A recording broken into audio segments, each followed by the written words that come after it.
It's so frustrating when you're talking to someone a ton, like over text or email or Facebook or Snapchat or whatever it is, but then in real life, they don't really talk to you and they kind of ignore you and kind of act like you're not friends or crushes or have a rapport or something. This is not good. Let me tell you why. It's the most natural thing in the world to continue a conversation IRL with someone you've been texting with. Like, the ice has been broken, you have a rapport, you have something to talk about, something to follow up on. There's no reason not to. If a guy isn't doing this, it's because he doesn't want to. Chances are, if a guy is keeping your relationship on like the digital level, he's doing that because you're giving him an ego boost. He's not taking things into the real life realm because he doesn't have to.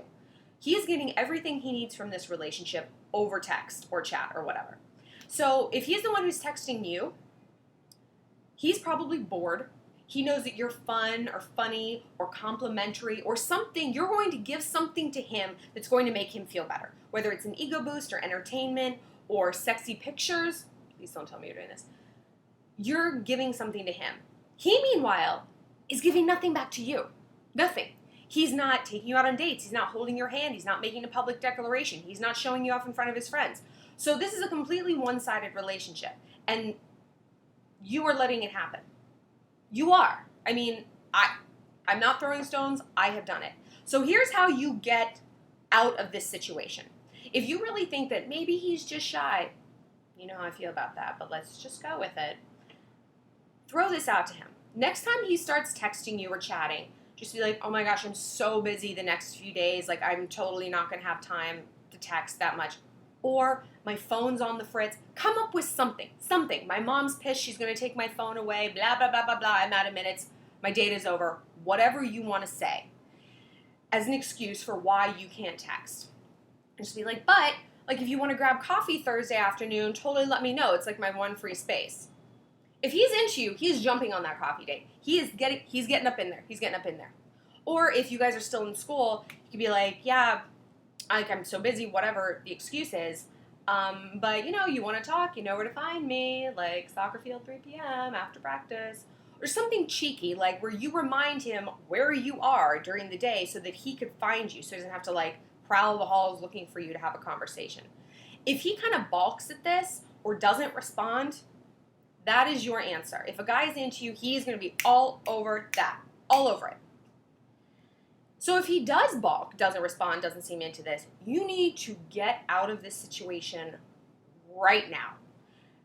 What you are to him is an emotional prostitute. I know, that's so harsh. Someone said it to me and I was like, oh, but it was true because it was just me giving on his terms and then him just being like, okay, I'm done with you. I don't need you right now. I will let you know when I need you. That's essentially what it was. I was just an ego boost over the text for them.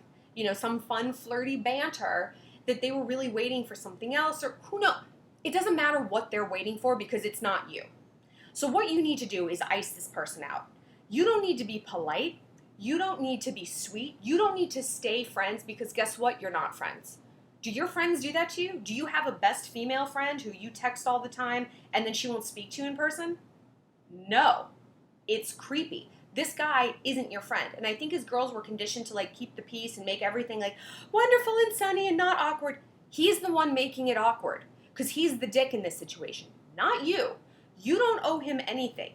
And the nicer you try to be, the more you're really eroding your own dignity and your own reputation. So cut that out. Give him one last chance to be like, you know, I'm kind of sick of like texting 24/7. You want to chat IRL, you know where to find me. Peace out. He'll get in contact again. He'll keep trying. You have to not respond. Don't even respond and be like, I told you. No response. Because if you respond and say something sassy, he's not going to say, oh, she's saying something sassy. He's going to say, she responded.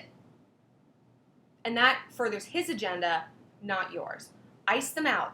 Sometimes you have to push a guy into the outcome that you want. I don't think it works usually, but if it's ever going to work, you have to like be staunch and you have to be like, no, if you want to talk, we're going to talk in real life. This is how it's going to go. And you have to set those boundaries. You have to know your boundaries and he has to know your boundaries. It's a sticky, icky situation. With a little help, you can take a relationship offline and into the real life.